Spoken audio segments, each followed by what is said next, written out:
जय हिंद छात्रों।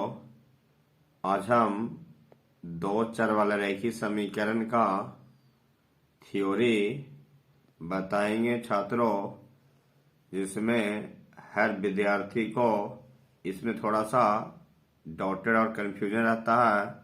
अगर ये कंडीशन मेरा 3 कंडीशन बताए हैं, अगर ये तीनों कंडीशन अगर एक करके समझाएंगे छात्रों, अगर बढ़िया से अगर एक करके अगर समझ गया तो इस 3 कंडीशन से क्वेश्चन बिहार बोर्ड में कम से कम 2 से 3 क्वेश्चन फर्स्ट सेटिंग और सेकंड सेटिंग के लिए जरूर बनता है छात्रों।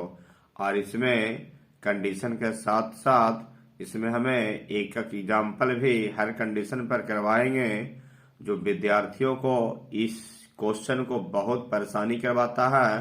किसको संगत कहेंगे, किसको असंगत बोलेंगे, किसको अविरोधी बोलते हैं, किसको आश्रित कहते हैं, ये सभी लोग पढ़ा है छात्रों, लेकिन इसमें थोड़ा सा कंफ्यूजन रहता है और पहचानने नहीं होता। अगर इस पूरा कंडीशन को अगर हमारा पहला दूसरा अगर तीसरा अगर बता दिए तो पूरा उम्मीद रखते हैं छात्रों कि जरूर से जरूर समझ में आ जाएगा। और ये लेक्चर बहुत से बहुत ज्यादा जबरदस्त रहेगा मेरा। और देखने के बाद ऐसा नहीं लगता है विद्यार्थी को कि समझ में नहीं आएगा। अगर पूरा शुरू से अगर अंत तक अगर देख लिया तो बहुत से बहुत ज्यादा दोबारा देखने की कोई आवश्यकता नहीं पड़ेगा छात्रों। जरा गौर से समझेगा। शुरुआत करते हैं। मेरा है दो चररेखीय समीकरण, लीनियर इक्वेशन इन 2 वेरिएबल्स। पहला मेरा कंडीशन अब लिखे हैं कि यदि a1 बटा a2, एकदम बढ़िया से समझेगा कि a1 बटा a2 बराबर b1 बटा b2 बराबर c1 बटा c2 हो तो एक कंडीशन अपना पहला बनाए। अगर a1 बटा a2 बराबर b1 बटा b2 बराबर c1 बटा c2, अगर तीनों अगर बराबर रहता है भाई तो उस स्थिति में क्या क्या कहलाता है, तो इसकी हल क्या क्या कहलाता है, तो इसकी अनगिनत हल होंगे। मतलब कहने के है छात्रों कि a1 बटा a2 भी बराबर होगा, मतलब 1/2, अगर 1/2 1/2 तीनों वैल्यू अगर बराबर आएगा ना तो इसका हल कैसा कहलाएगा छात्रों, अनगिनत हल होंगे।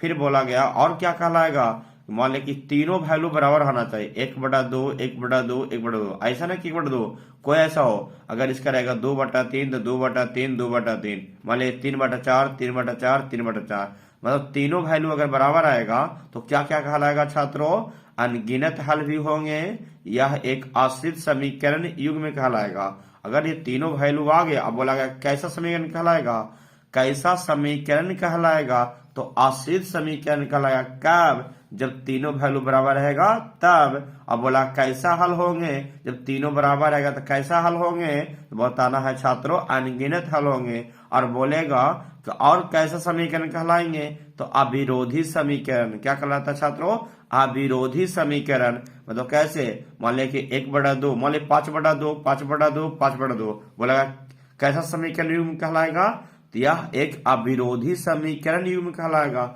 और इसको क्या कहलाएगा, मान लिया कि 7/2 7/2 7/2, मतलब कहने की वजह 7/2 बराबर 7/2 बराबर 7/2, तो बोला गया और कैसा समीकरण कहलाएगा, तो संगत भी कहलाएगा छात्रों। क्या कहलाएगा, संगत। तीनों बराबर रहेगा तो संगत कहलाएगा। और इसका ग्राफीय रूप से क्या होगा छात्रों, बताया अगर मान लिया कि 9/2 9/2 9/2, अगर तीनों बराबर रहेगा तो और ग्राफीय रूप से क्या कहलाएगा छात्रों, तो संपाती होगा। क्या होगा छात्रों, संपाती होगा। तो एक थ्योरी समझ में आ गया छात्रों। अगर तीनों कंडीशन बराबर रहा तो क्या क्या कहलाता है, फिर से समझेगा छात्रों। अनगिनत हल होंगे, आश्रित समीकरण युग्म होगा, अविरोधी समीकरण युग्म होगा, और समीकरण संगत होंगे। इसके हल ग्राफीय रूप से संपाती होगा। अब थोड़ा समझेगा छात्रों, थ्योरी समझ में आ गया। अब इस पर एक एग्जांपल लेकर समझाते हैं। पहला नंबर समझेगा छात्रों कि दो चर वाला रैखिक समीकरण कहता किसको है छात्रों, जरा समझेगा। पहले दो चर रैखिक समीकरण समझेगा छात्रों, इसका व्यापक रूप है मेरा होता है छात्रों कि ax plus by plus c equal 0। तो 1 हो गया, ये मेरा पहला चर हो गया, इसको क्या बोल लेंगे छात्रों? चर।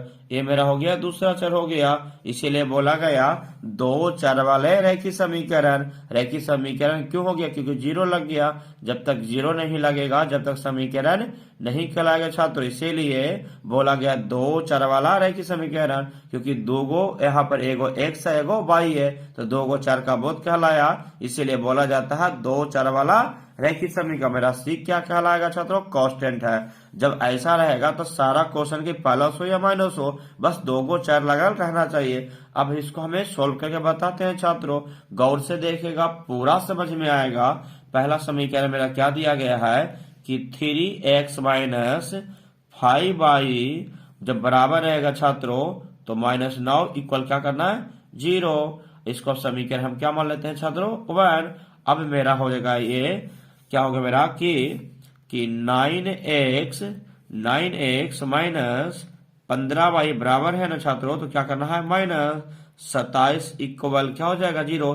जब बराबर रहेगा ना छात्रों तो माइनस, अब माइनस के बराबर, अगर बराबर के पहले यहाँ पर माइनस रहता ना 27 था, तो यहाँ कर क्या बचता? प्लस।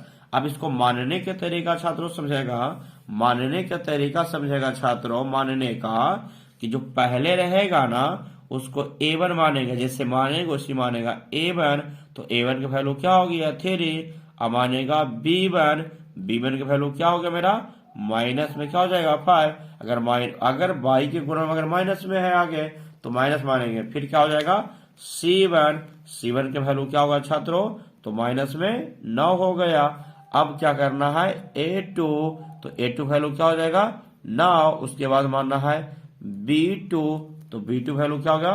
माइनस में क्या हो गया? 15। अब मानना है क्या? c2, तो c2 की वैल्यू क्या होगा?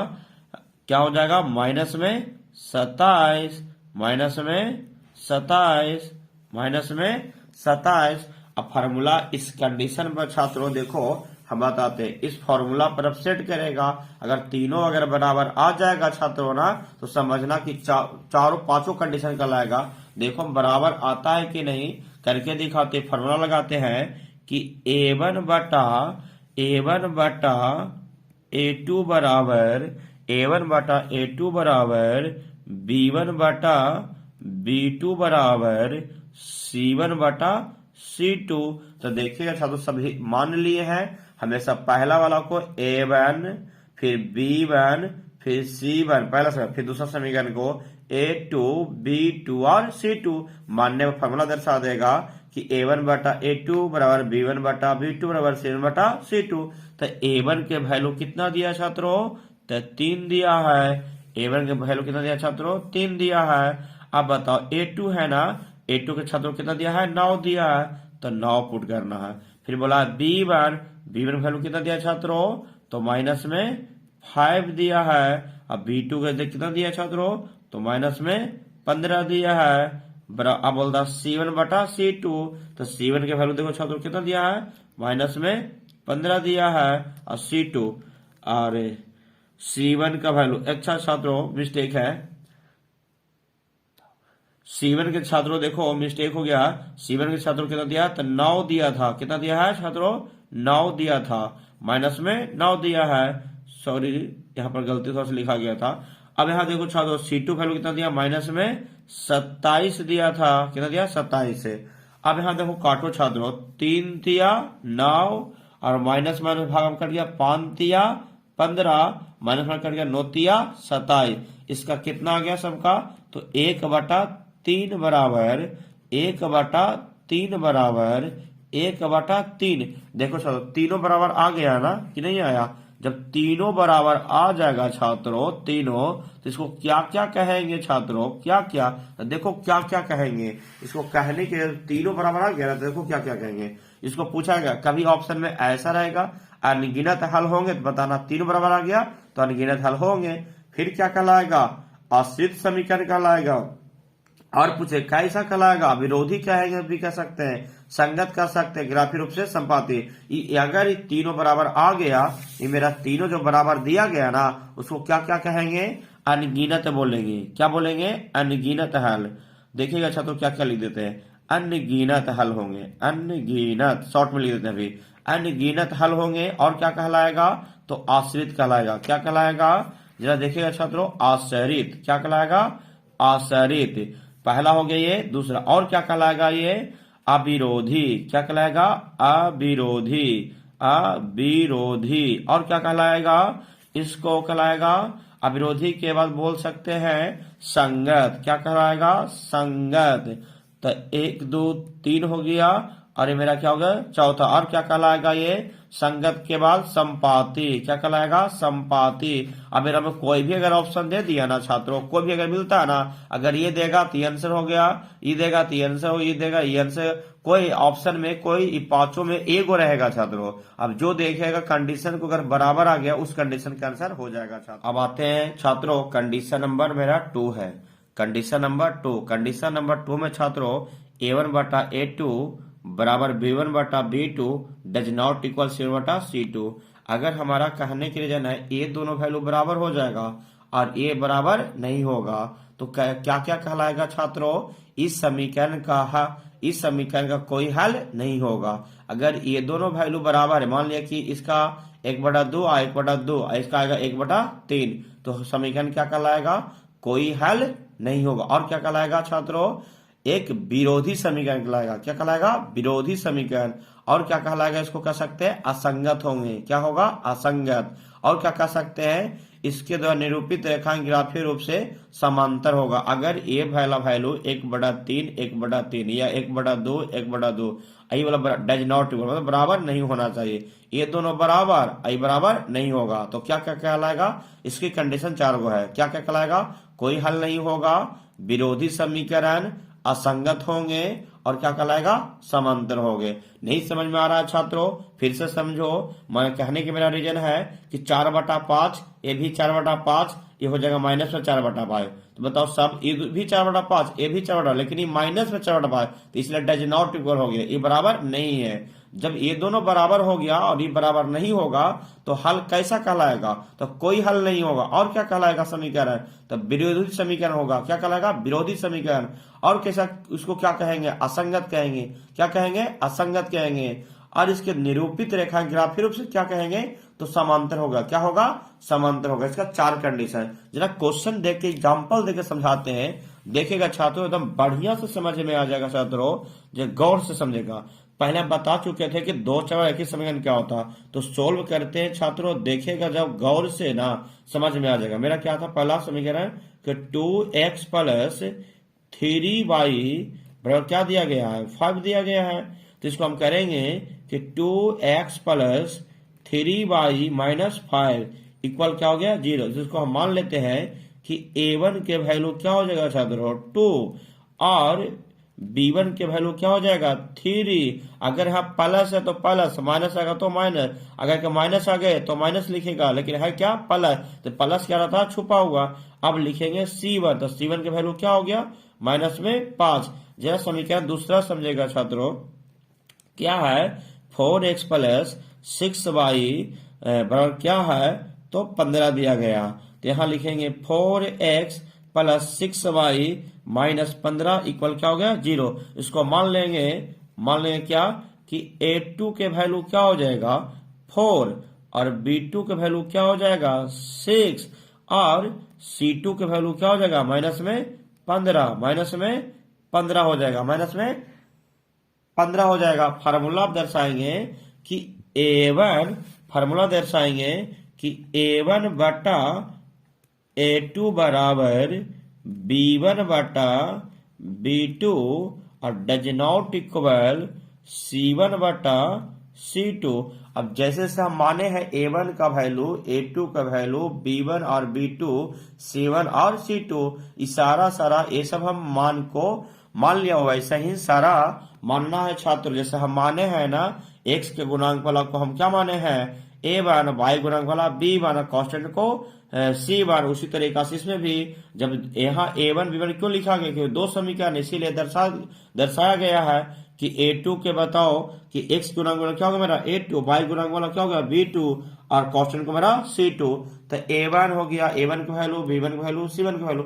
उसी तरीका से मानने के बाद फार्मूला पर क्या करना है, पुट कर देना है। तो पुट करते हैं छात्रों, जरा धीरे धीरे समझाते हैं छात्रों, समझेगा बढ़िया से। A1 का वैल्यू कितना है 2, तो यहाँ लिख देंगे 2। अब A2 का वैल्यू कितना है 4, तो लिख देंगे 4 बराबर। B1 का वैल्यू कितना है 3, तो लिख देंगे 3। B2 का वैल्यू कितना है, B1 का वैल्यू कितना है 3, और यहाँ देखो B2 वैल्यू कितना है 6, तो यहाँ लिख देंगे 6। डज नॉट इक्वल C1 का वैल्यू कितना है मेरा माइनस में 5, और C2 वैल्यू कितना मेरा माइनस में 15। जरा देखिएगा छात्रों, काटेगा 2 दूनी 4, 3 दूनी 6, माइनस में ना कैसे 5 तिया 15। अब छात्रों देखिएगा कि 1 बटा क्या आएगा 2, इसका भी कितना है 1 बटा 2। डज नॉट इक्वल हो गया कितना 1 बटा 3। देखो अभी क्या बताए थे कि ये दोनों बराबर आएगा, ये दोनों क्या आएगा बराबर आएगा, ये दोनों क्या आएगा बराबर आएगा। और तीसरा जो है बराबर नहीं आएगा, तीसरा क्या बराबर नहीं आएगा। जब ये दोनों बराबर आएगा तो क्या क्या कहेंगे, तो इसके कितना कंडीशन है, तो 4 कंडीशन है। क्या क्या बोलेंगे, जब ये दोनों बराबर आएगा तीसरा बराबर नहीं आएगा तो क्या क्या बोलेंगे छात्रों समझेगा, शॉर्ट फॉर्म में समझेगा। अभी तो हमें शॉर्ट फॉर्म में ऐसे बता देते हैं छात्रों, देखो क्या क्या कहलाएगा। कोई हल नहीं होगा, कोई हल नहीं होगा, विरोधी समीकरण कहलाएगा, असंगत होगा, और क्या होगा समांतर होगा। तो यहाँ शॉर्ट फॉर्म में हम लिख देते हैं कि ऑब्जेक्टिव में कैसे कैसे होगा। तो यहाँ लिखेंगे कि कोई हल नहीं, कोई हल नहीं होगा, कोई हल नहीं होगा पहला कंडीशन। और क्या कहलाएगा इसको, विरोधी समीकरण बोलेंगे। क्या बोलेंगे विरोधी बोलेंगे, और क्या बोलेंगे असंगत बोलेंगे। क्या बोलेंगे असंगत बोलेंगे। चौथा क्या कहलाएगा, ग्राफीय रूप से समांतर होगा, ग्राफीय रूप से समांतर होगा। अगर ऑप्शन में अगर ये दोनों बराबर आया, ये बराबर नहीं आएगा। अगर ऑप्शन में अगर रहा छात्रों कोई हल नहीं, तो ये भी मार देना सही। अगर ये नहीं रहा तो ये रहा, तो ये भी मार देना सही हो जाएगा। अगर ये दोनों में कोई, ये दोनों में नहीं है तो ये ऑप्शन रहेगा, तो ये भी मार देगा। बोलेगा छात्रों इहू नहीं था, न इहू था, न इहू था, क्या खाली था ए, तो ये मार देना। बोलेगा ये भी था, ये भी था, ये भी था, डी में सभी रहेगा, सभी मार देना होगा। समझ में आ गया छात्रों। कंडीशन थ्योरी क्या था, कंडीशन थ्योरी में बताया गया है कि A1 बटा A2 does not equal B1 बटा B2 does not equal C2। मतलब इसमें कंडीशन कह रहा कि कोई बराबर नहीं होगा, नहीं A बराबर होगा, नहीं A बराबर होगा, नहीं A बराबर, कोई किसी में बराबर नहीं होगा ना। तो क्या क्या कहलाएगा, जैसे मान लीजिए 1 बटा 2 आ गया, ई आ गया, मतलब 1 बटा 3 आ गया, ये 4 बटा 5 आ गया, तो कोई किसी बराबर हो रहा है तो नहीं हो रहा। तो क्या क्या कहलाएगा, अविरोधी समीकरण कहलाएगा। और क्या कहलाएगा कि कहलाएगा केवल अद्वितीय हल होंगे, मतलब कि एक और केवल एक और केवल एक हल होंगे, उसको क्या बोलते हैं अद्वितीय हल। क्या कहेंगे अद्वितीय हल। एक और केवल एक हल होंगे, इसको क्या बोलेंगे अद्वितीय हल होंगे।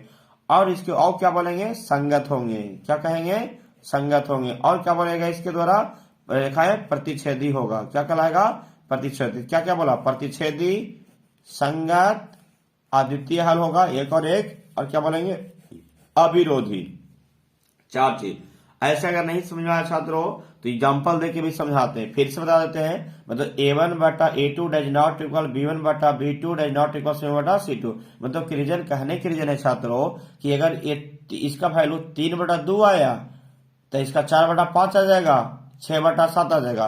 तीनों कोई बराबर नहीं होगा, क्या कहलाएगा अविरोधी समीकरण कहलाएगा। और एक और केवल एक हल होगा, उसको हम अद्वितीय हल कहते हैं। और क्या कहलाएगा संगत होंगे। और क्या कहेंगे प्रतिच्छेदी होंगे। चलते हैं एग्जाम्पल देके समझाते हैं छात्रों। जब बढ़िया से देखेगा छात्रों, ये पूरा वीडियो को अगर देख लिया ना तो कोई यूट्यूब पर दूसरा वीडियो देखने का कोई जरूरत नहीं पड़ेगा। और पूरा कभी क्लियर नहीं हुआ होगा, आज वीडियो देखने के बाद ये पूरा क्लियर हो जाएगा छात्रों। देखो हम बताते हैं, मेरा समीकरण क्या है कि 2x प्लस 4y जब बराबर है ना छात्रों क्या कर देंगे -5 इक्वल 0। यहाँ लिख देते हैं सोल्व। अब यहाँ क्या है तो उसको मान लेते हैं कि A1 के वैल्यू क्या हो गया 2 और B1 के वैल्यू क्या हो गया 4 और C1 के वैल्यू क्या होगा मेरा -5। अब यहाँ पर लिख देते हैं दूसरा, क्या है मेरा दूसरा समीकरण 10x प्लस 8y बराबर क्या कर देंगे माइनस इक्वल क्या हो गया 0। अब हम मान लेते हैं A2 के वैल्यू क्या हो जाएगा 10 और B2 का वैल्यू क्या हो जाएगा 8, और क्या हो जाएगा C2 का वैल्यू क्या हो जाएगा माइनस में 15। C2 वैल्यू कितना मेरा माइनस में 15। ऐसा ही मान लेना है छात्रों पहला वाला समीकरण के A1 उसके बाद y वाला गुणांक में B1 और कांस्टेंट को C1, और दूसरा समीकरण मानना है छात्रों x के गुणांक वाला A2, y के गुणांक वाला B2 और कांस्टेंट वाला को C2 मान लेना, और फार्मूला इंडिकेट कर देना है। तीसरा कंडीशन मेरा क्या है छात्रों, तीसरा कंडीशन जरा देखेगा छात्रों, हम पहले बता दिए थे कि A1 बटा A2 डज नॉट इक्वल बताया गया, और B1 बटा B2 डज नॉट इक्वल बताया, और C1 बटा C2 पहले ही बताया छात्रों। ये किसी में बराबर नहीं है तो देखो पुट करके भी बताते बराबर नहीं आएगा। ये मेरा क्या A1 का वैल्यू 2, देखो A1 का वैल्यू कितना है 2, तो A1 जब रखना 2। अब A2 का था, A2 वैल्यू कितना मेरा 10, तो रखना नीचे 10, फिर बराबर दिया गया। देखो बराबर करते हैं, B1 का वैल्यू कितना है छात्रों, तो 4 है, तो 4 लिख देते हैं। अब B2 बोला तो B2 ढूंढो, 8 है, 8 लिख देते हैं। अब देखो C1 का वैल्यू कितना दिया गया माइनस में 5 है, और C2 वैल्यू कितना मेरा माइनस में 15। देखो कटेगा तो काटो, 2 पचे 10, और यहाँ देखो 4 दूनी 8, ये माइनस माइनस कट गया भागा में, तो 5 तिया 15। देखो हमको क्या आता है कि 1/5 बराबर, अब क्या आता है मेरा कि 1/2 बराबर 1/3। क्या कोई बराबर आया है छात्रों, 1/5 भी 1/2 भी कोई बराबर आया नहीं आया। जब नहीं आया क्या हो गया डज नॉट इक्वल। जब किसी कोई बराबर नहीं आएगा तो उसको क्या क्या कहेंगे छात्रों, यह गौर से समझेगा क्या क्या कहेंगे छात्रों। तो पहला कंडीशन हमारा कहलाएगा, शॉर्ट फॉर्म लिख देते हैं, अविरोधी कहलाएगा। समीकरण क्या कहलाएगा, अविरोधी कहलाएगा। दूसरा क्या कहलाएगा छात्रों, तो उसको हम कह सकते हैं कि एक एक